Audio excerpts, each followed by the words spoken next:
नमस्कार, आप सबका मेरे YouTube चैनल एग्ज़ाम तक में स्वागत है। आज मैं आपके लिए सितंबर 2024 में जो हिमाचल प्रदेश एलाइड सर्विस का एग्ज़ाम होने वाला है, उसके लिए हिमाचल प्रदेश जनरल नॉलेज के क्वेश्चंस को लेकर मैं यहाँ पर आया हूँ। और जो हिमाचल प्रदेश में एलाइड सर्विस का एग्ज़ाम होता है, उसमें हमारे पास जो ज़्यादातर क्वेश्चन है वो हिमाचल प्रदेश करंट अफेयर और हिमाचल प्रदेश जनरल नॉलेज से पूछे जाते हैं। तो यहाँ पर मैं आपके लिए हिमाचल प्रदेश जनरल नॉलेज के क्वेश्चंस को लेके आया हूँ। और यहाँ पर जितने भी जो मेरे क्वेश्चन रहेंगे ये मैंने खुद से प्रिपेयर किए हैं, जिसके लिए मेरी रेफरेंस बुक है मियाँ गोवर्धन सिंह और जगमोहन बुलोखरा।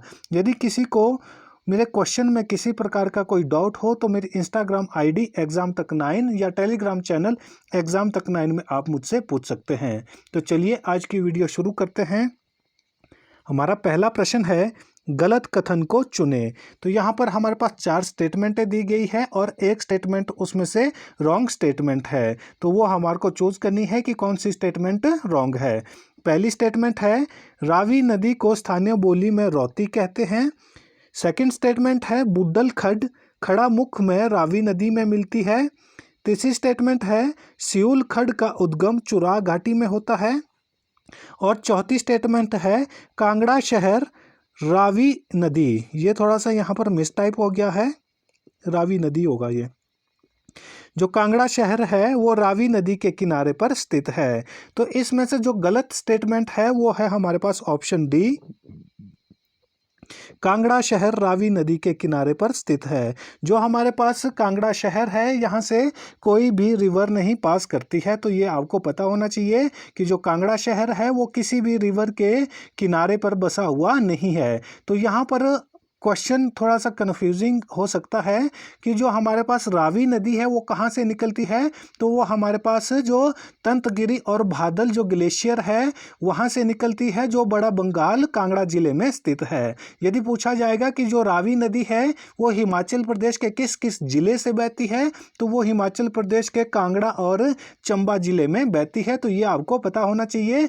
जो हमारे पास रावी नदी है वो कांगड़ा जिले के जो बड़ा बंगाल है, बड़ा बंगाल के तंतगिरी और भादल ग्लेशियर से निकलती है। तो ये आपको पता होना चाहिए। लेकिन यहाँ पर जो हमारे पास डी ऑप्शन था वहाँ पर कांगड़ा शहर की बात की गई थी। तो आपको पता होना चाहिए कि जो कांगड़ा शहर है, कांगड़ा शहर में कोई भी जो हमारे पास रिवर है वो पास नहीं करती है, इसलिए ये हमारे पास राइट ऑप्शन हो जाएगा। तो ये स्टेटमेंट रॉन्ग है। और जो पहली स्टेटमेंट हमारे पास यहाँ पर है वो है कि जो रावी नदी है, रावी नदी को स्थानीय बोली में किस नाम से जाना जाता है। तो रावी नदी को स्थानीय बोली में रौती के नाम से जाना जाता है। तो ये हमारे पास जो स्थानीय बोली में कहाँ पर इसको रौती कहा जाता है, जो चंबा डिस्ट्रिक्ट है, चंबा डिस्ट्रिक्ट में जो हमारे पास रावी नदी है, तो रावी नदी को किस नाम से जाना जाता है चंबा डिस्ट्रिक्ट में, तो इसको रौती के नाम से जाना जाता है।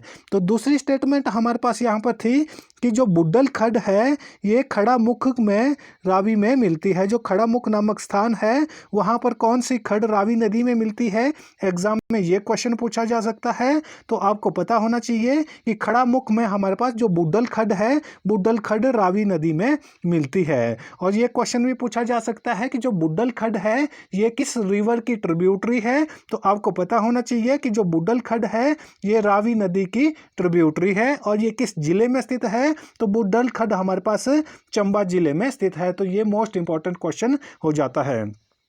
और सबसे इंपॉर्टेंट खड्ड कौन सी है, जो अगली स्टेटमेंट हमारे पास थी, तो वो थी सियूल खड्ड के बारे में कि सियूल खड्ड का उद्गम कहाँ से होता है। तो सियूल खड्ड का उद्गम चुराह घाटी से होता है।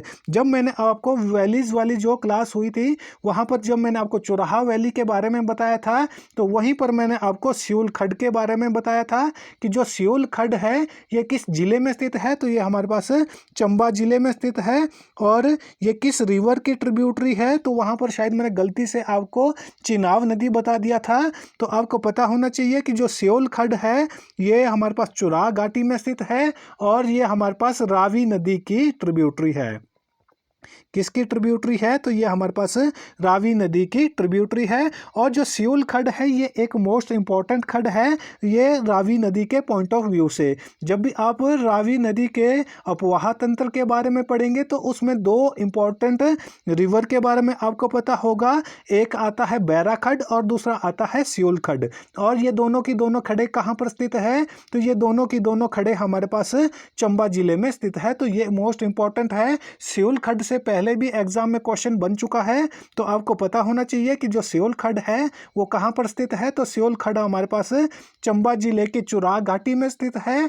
और ये किसकी ट्रिब्यूटरी है? तो ये हमारे पास रावी नदी की ट्रिब्यूटरी है। तो यहाँ से जितने क्वेश्चन बन सकते थे वो मैंने सारे आपको क्लियर कर दिए हैं। हमारा अगला क्वेश्चन है, निम्नलिखित में से कौन सी खड्ड रावी नदी की सहायक नहीं है? तो यहाँ पर हमारे पास चार ऑप्शंस दिए गए हैं कि इनमें से कौन सी खड्ड रावी नदी की ट्रिब्यूटरी नहीं है।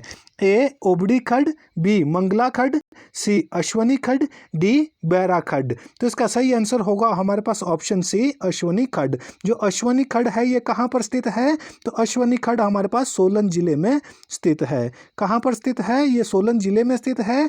और ये हमारे पास गिरी नदी की ट्रिब्यूटरी है। किस नदी की ट्रिब्यूटरी है हमारे पास? अश्वनी खड्ड। तो अश्वनी खड्ड हमारे पास सोलन जिले में स्थित है। और इसके किनारे पर ही हमारे पास जो जुलोटी टेम्पल है, जटोली टेम्पल कहाँ पर स्थित है? सोलन जिले में स्थित है। और अश्वनी खड्ड के किनारे पर जटोली टेम्पल स्थित है। और अश्वनी खड्ड किसकी ट्रिब्यूटरी है? तो अश्वनी खड्ड हमारे पास जो गिरी नदी है जो सिरमौर जिले में स्थित है, और जो सिरमौर जिले को दो पार्ट में डिवाइड करती है, तो ये हमारे पास गिरी नदी की ट्रिब्यूटरी है। तो ये भी आपको पता होना चाहिए। और रावी नदी की ट्रिब्यूटरी कौन कौन सी है? ओबड़ी खड्ड रावी नदी की ट्रिब्यूटरी है। मंगला खड्ड भी रावी नदी की ट्रिब्यूटरी है। और जो बैरा खड्ड के बारे में मैंने आपको पहले भी बताया था कि बैरा और सियूल दो इंपॉर्टेंट खड्डे हैं, और ये भी किसकी ट्रिब्यूटरी है? तो ये भी हमारे पास रावी नदी की ट्रिब्यूटरी है। और कुछ एक खड्डों के नाम और भी बता देता हूं, जैसे खजियार खड्ड,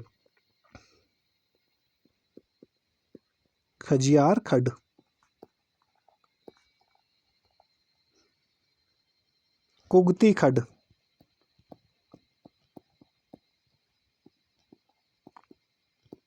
अब जिसको खजियार जो हमारे पास लेक है उसके बारे में जिसको पता होगा कि खजियार लेक कहाँ पर स्थित है, तो वो इजीली इस क्वेश्चन को भी सॉल्व कर सकता है। और जो कुगती पास है, जिस बच्चे को कुगती पास के बारे में पता होगा तो उसको पता होगा कि जो हमारे पास कुगती खड्ड है, खजियार खड्ड है, वो किसकी ट्रिब्यूटरी है? तो ये हमारे पास रावी नदी की ट्रिब्यूटरी है।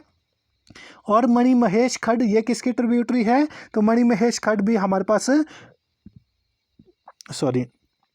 जो हमारे पास मणिमहेश खड्ड है ये भी हमारे पास रावी नदी की ट्रिब्यूटरी है। और साल खड्ड, सियूल खड्ड और गुलेई खड्ड ये सारी की सारी खड्डे किसकी ट्रिब्यूटरी है? ये सारी की सारी खड्डे हमारे पास रावी नदी की ट्रिब्यूटरी है। तो रावी नदी की दो इंपॉर्टेंट ट्रिब्यूटरीज के बारे में मैंने आपको बता दिया था। एक मैंने सियूल जो रावी नदी की ट्रिब्यूटरी है, और दूसरी बैरा खड्ड, तो ये भी हमारे पास रावी नदी की ट्रिब्यूटरी है। तो ये मोस्ट इंपॉर्टेंट क्वेश्चन है। ओबड़ी खड्ड, मंगला खड्ड, बैरा खड्ड, कुगती खड्ड, खजियार खड्ड, मणिमहेश खड्ड, साहल खड्ड, सिलाऊ खड्ड और गुगोई खड्ड, तो ये सारी की सारी खड्डे किसकी ट्रिब्यूटरी है? तो ये सारी की सारी खड्डे हमारे पास रावी नदी की ट्रिब्यूटरी है। और ये किस जिले में स्थित है? जिन खड्डों के बारे में मैंने आपको अभी तक बताया, तो ये हमारे पास चंबा जिले में स्थित है। हमारा अगला क्वेश्चन है, गलत कथनों को चुने। तो यहाँ पर हमारे पास गलत कथन जो हमारे पास रॉन्ग स्टेटमेंट है उसको हमने यहाँ पर चूज करना है।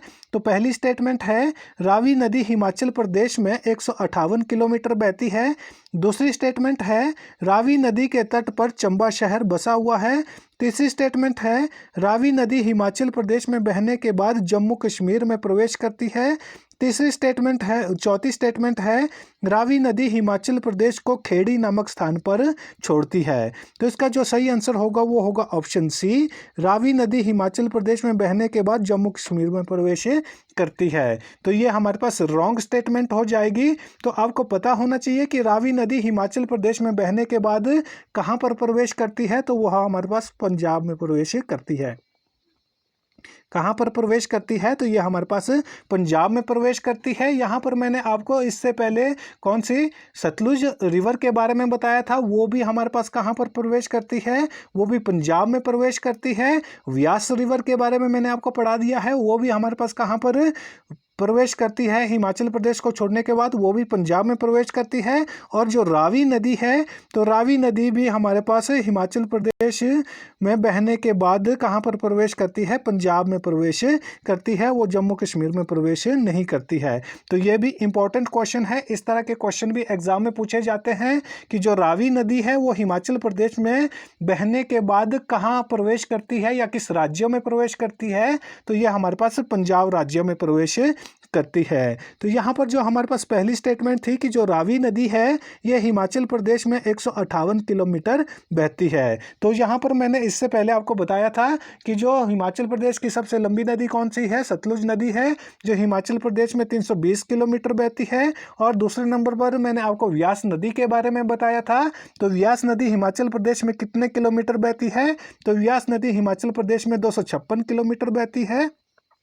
और यहाँ पर जो तीसरी नदी हमारे पास है वो है रावी नदी। तो रावी नदी हिमाचल प्रदेश में 158 किलोमीटर बहती है। तो इसी तरह से जब आप चीज़ों को कंपैरिजन करके पढ़ेंगे तो आपको सारी की सारी चीज़ें एकदम से इजी वे में याद हो जाएगी। इसी तरह से सारी चीज़ों को आपने याद करना है कि कौन सी सबसे ज़्यादा बहती है, सेकंड नंबर पे कौन है, थर्ड नंबर पे कौन है, फोर्थ और फिफ्थ नंबर पे कौन है। जब आप इस तरह से चीज़ों को एक सिस्टमेटिक तरीके से पढ़ेंगे तो आपको कोई भी चीज़ को याद करने में बड़ी ही आसानी हो जाएगी।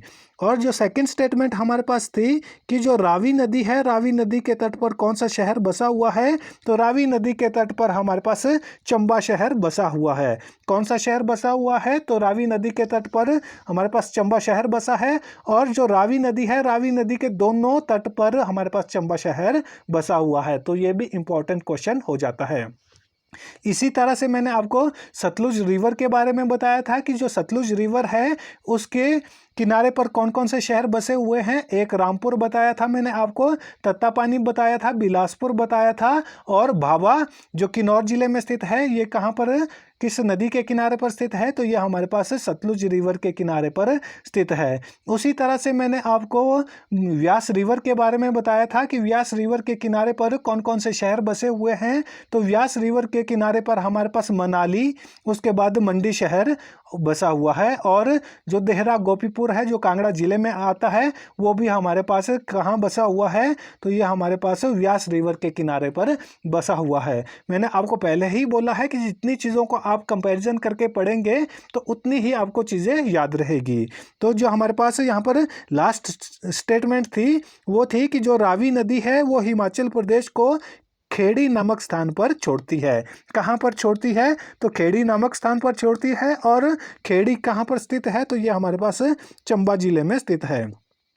कहाँ पर स्थित है, चंबा जिले में स्थित है। चंबा के जो खेड़ी जो स्थान है वहाँ पर छोड़ने के बाद ये हमारे पास पंजाब में एंटर कर जाती है। तो यहाँ से जितने क्वेश्चन बन सकते थे रावी नदी के बारे में वो मैंने आपको सारे बता दिए हैं। लगभग रावी रिवर के जितने भी क्वेश्चन बन गए हैं वो सारे के सारे मैंने आपको बता दिए हैं कि रावी नदी का उद्गम कहाँ से होता है, और कांगड़ा के बाद जब ये चंबा में प्रवेश करती है तो चंबा में इसके कौन कौन से शहर है, कौन सा शहर इसके किनारे पर बसा हुआ है, और कौन कौन सी इसकी ट्रिब्यूटरीज चंबा जिले में स्थित है, और चंबा जिले का कौन सा एंड पॉइंट है, और उसके बाद ये हिमाचल प्रदेश को छोड़ते हुए पंजाब में प्रवेश कर जाती है। तो और ये हिमाचल प्रदेश में कितने किलोमीटर बहती है ये भी मैंने आपको बता दिया है। और स्थानीय बोली में इसको क्या कहा जाता है। लगभग जितने भी रावी नदी से क्वेश्चन बनते हैं वो सारे के सारे मैंने आपको क्लियर कर दिए हैं। और जो हिमाचल प्रदेश में एलाइड सर्विस का एग्ज़ाम होने वाला है उसमें हमारे पास हिमाचल प्रदेश करंट अफेयर भी पूछा जाता है। तो आप मेरे चैनल पर जाकर हिमाचल प्रदेश गिरिराज करंट अफेयर के नाम से मैंने अलग से प्लेलिस्ट बनाई है, तो वहाँ पर आप हिमाचल प्रदेश करंट अफेयर की वीडियोज़ देख सकते हैं। हमारा अगला क्वेश्चन है सही कथनों को चुनिए। यहाँ पर फिर से हमारे पास 4 स्टेटमेंटें दी गई है और यहाँ पर हमारे को जो ट्रू स्टेटमेंट है उसको चूज करना है। तो पहली स्टेटमेंट है चिनाब नदी का वैदिक नाम अस्किनी है। सेकंड स्टेटमेंट है चिनाब नदी वृहद हिमालय पर्वत श्रृंखला से निकलती है। थर्ड स्टेटमेंट है चिनाब नदी बारालाचा दर्रे के समीप से निकलती है। और फोर्थ स्टेटमेंट है कि चिनाब नदी हिमाचल प्रदेश की सबसे लंबी नदी है। तो जो हमारे पास पहली स्टेटमेंट है ये सही हो जाएगी कि जो चिनाब नदी है उसका वैदिक नाम क्या है, तो चिनाब नदी का वैदिक नाम हमारे पास अस्कनी है।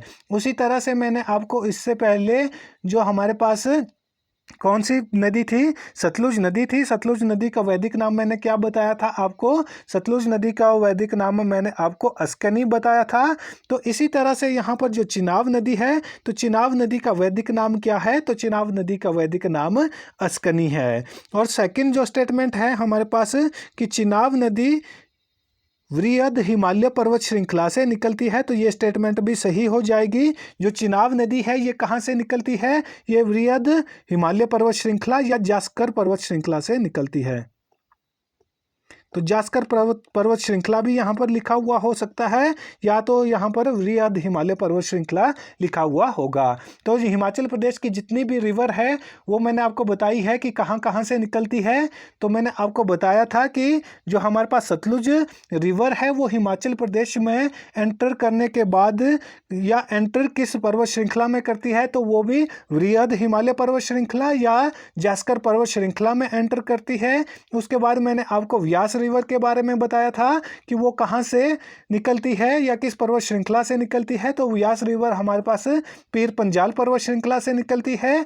और जो हमारे पास रावी नदी है वो कहाँ से निकलती है, तो वो हमारे पास धौलाधार पर्वत श्रृंखला से निकलती है। जबकि जो चिनाब नदी है ये हमारे पास वृहद हिमालय या जास्कर पर्वत श्रृंखला से निकलती है। तो इसी तरह से आपको चीज़ों को जितना आप इंटरलिंक करके या कंपैरिजन करके चीज़ों को पढ़ेंगे तो आपको चीज़ों को याद रखने में उतनी ही आसानी होगी।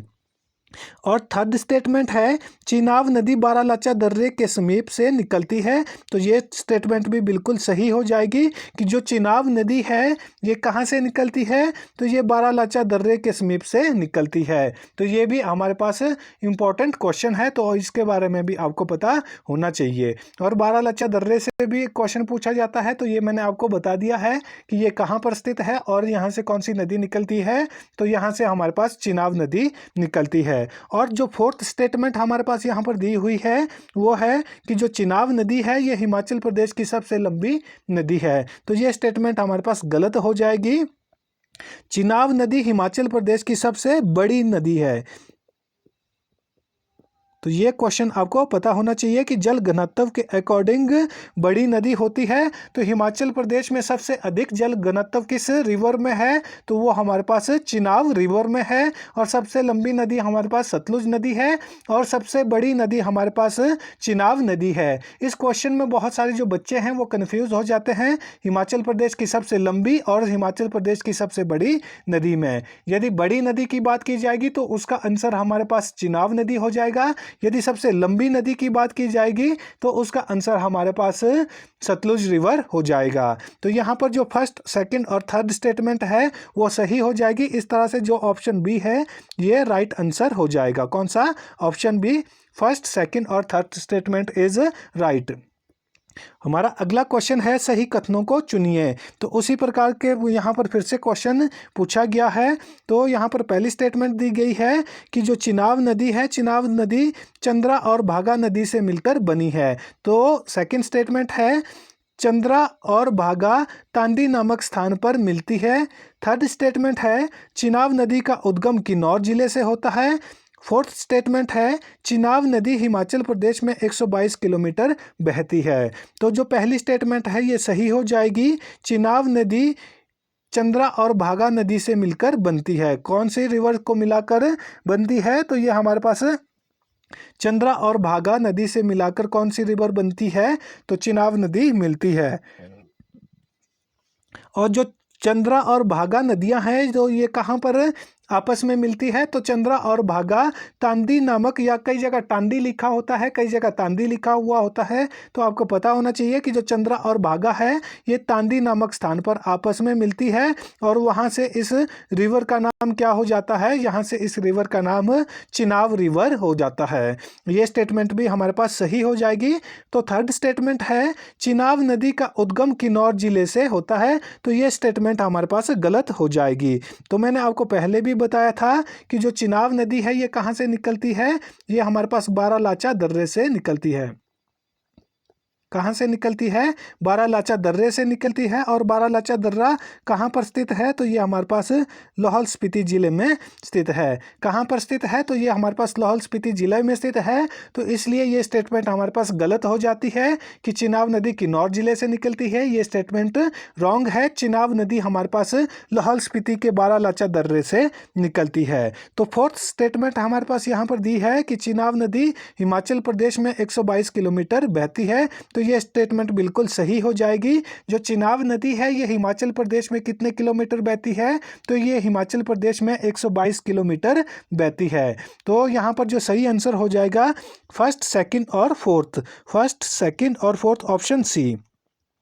ऑप्शन सी राइट आंसर हो जाएगा। तो आपको पता होना चाहिए यहाँ पर फर्स्ट, सेकंड और फोर्थ स्टेटमेंट सही है। मैंने आपको पहले भी बताया है कि हिमाचल प्रदेश की सबसे लंबी नदी कौन सी है, वो सतलुज है, वो 320 किलोमीटर हिमाचल प्रदेश में बहती है। सेकंड हाईएस्ट लॉन्गेस्ट रिवर कौन सी है हिमाचल प्रदेश की, तो वो व्यास नदी है जो 256 किलोमीटर हिमाचल प्रदेश में बहती है। और थर्ड वन है 158 किलोमीटर कौन सी रिवर बहती है, तो वो हमारे पास रावी रिवर है। और चौथे नंबर पर हमारे पास चिनाब नदी आती है जो हिमाचल प्रदेश में 122 किलोमीटर बहती है। हमारा अगला क्वेश्चन है गलत कथन को चुने। तो यहाँ पर 4 स्टेटमेंटें दी गई है और उसमें से जो रॉन्ग स्टेटमेंट है उसको हमने चूज करना है। तो पहली स्टेटमेंट है चिनाब नदी हिमाचल प्रदेश के चंबा, कांगड़ा व लाहौल स्पीति जिले में बहती है। सेकंड स्टेटमेंट है चिनाब नदी हिमाचल प्रदेश को संसारी नाले के पास छोड़ती है। थर्ड स्टेटमेंट है चिनाब नदी जम्मू कश्मीर की पोछर घाटी में हिमाचल प्रदेश के बाद प्रवेश करती है। चौथी स्टेटमेंट है चिनाब नदी को आशकां दा दरिया के नाम से भी जाना जाता है। तो यहाँ पर जो रॉन्ग स्टेटमेंट है तो ए ऑप्शन हमारे पास सही हो जाएगा। चिनाब नदी हिमाचल प्रदेश के चंबा, कांगड़ा व लाहौल स्पीति जिले में बहती है। तो जो हमारे पास चिनाब नदी है ये हमारे पास 2 जिलों में बहती है। कौन कौन से, एक हमारे पास हो गया चंबा और दूसरा हो गया लाहौल स्पीति। जो कांगड़ा जिला है, कांगड़ा जिले में ये रिवर नहीं बहती है। कांगड़ा जिले में 2 मेजर रिवर बहती है, कौन कौन सी, व्यास और रावी। तो ये आपको पता होना चाहिए कि जो चिनाब नदी है वो हिमाचल प्रदेश के 2 जिलों में बहती है, चंबा और लाहौल स्पीति जिले में। तो इसलिए इसका ए ऑप्शन सही हो जाएगा। तो ये हमारे पास रॉन्ग स्टेटमेंट थी। जो सेकंड स्टेटमेंट थी वो थी कि चिनाब नदी हिमाचल प्रदेश को संसारी नाले के पास छोड़ती है। तो ये आपको पता होना चाहिए कि जो चिनाब नदी है वो हिमाचल प्रदेश को कहाँ पर छोड़ती है, तो चिनाब नदी हिमाचल प्रदेश को संसारी नाले के पास छोड़ती है। जो थर्ड स्टेटमेंट है वो है कि चिनाब नदी हिमाचल प्रदेश को हिमाचल प्रदेश के बाद जम्मू कश्मीर में एंटर करती है। और जम्मू कश्मीर में कहाँ पर, जम्मू कश्मीर की पोछर घाटी में ये एंटर करती है। तो ये क्वेश्चन भी हमारे पास इंपॉर्टेंट हो जाता है, ये एग्जाम में पूछा जाता है। और जो फोर्थ स्टेटमेंट थी कि जो चिनाब नदी है, चिनाब नदी को आशकां दा दरिया के नाम से भी जाना जाता है। तो क्वेश्चन पूछा जा सकता है कि हिमाचल प्रदेश की किस रिवर को आशकां दा दरिया के नाम से जाना जाता है, तो उसका आंसर हो जाएगा हमारे पास चिनाब रिवर। और इसको आशकां दा दरिया क्यों कहा जाता है, जो हमारे पास प्रेमी जोड़ा सोनी महिवाल का था उनके नाम पर, उनकी याद में यहाँ के जो लोग होते हैं, जो लाहौल स्पीति और चंबा के लोग हैं, वो इसको क्या कहते हैं, आशकां दा दरिया भी कहते हैं। तो आज की जो हमारी रिवर की क्लास है वो यहीं पर ख़त्म होती है। और किसी को मेरे क्वेश्चन में किसी प्रकार का डाउट हो तो वो मेरी इंस्टाग्राम आईडी एग्जाम तक 9 या टेलीग्राम चैनल एग्जाम तक 9 में मुझसे पूछ सकता है। और यदि आपको वीडियो अच्छी लगी हो तो वीडियो को लाइक करें, कमेंट करें और अपने दोस्तों के साथ वीडियो को शेयर करें। और हमारे यूट्यूब चैनल एग्जाम तक को सब्सक्राइब करना ना भूलें। धन्यवाद।